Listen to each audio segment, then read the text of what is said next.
घरे जो दिन अरुआ भात बने निश्चय टिके खट्टा घरे बने कारण खट्टा बिना अरुआ भात खाइबा जमती टिके अधा अधा लगे से खट्टा टिके प्रायतः समस्त घरे हुए डालमा और खट्टा टिके खाइबा हो जाए सेमती आज मु गोटे खटार रेसिपी आपण मानक पई नेकी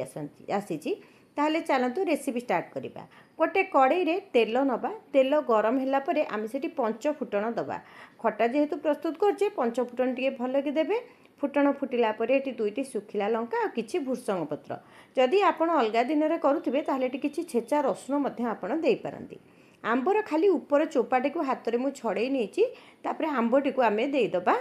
तेल दे ताकू गोटे मिनिट खंडे एपट सपट कर भल भाव में भाजी नवा भाजी नेला परे आमे भी से लुण आवश्यक अनुसार दबा आ हलदी मध्य दबा हलदी अल्प टिके देदबा आपण चाहिए किसी काश्मीर लंका गुंड टिके दे पारंती कलर पाई किसी आवश्यक ना तेणुक मुझे काश्मीर लंका गुंड देनी एबे ताकू तेल टिके समय भाजी नेला परे आमे भी से पानी दबा पानी टिके अधिका देबे कारण अधिका देले ए खटार झोलटी टिके अधिका रहिबो आ खाइबा पई मध्य भल लागिबो।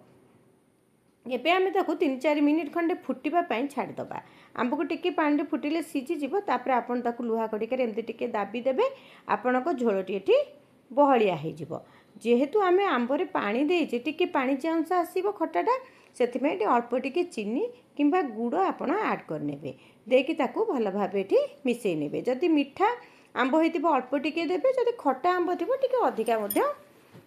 गुड़ किंबा चीनी ऐड करेंगे शेषक ये जीरा लंका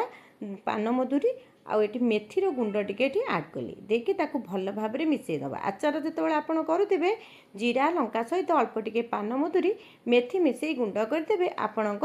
खटार बास्नाटी बहुत बढ़िया आसो आपन को आचार परी टिके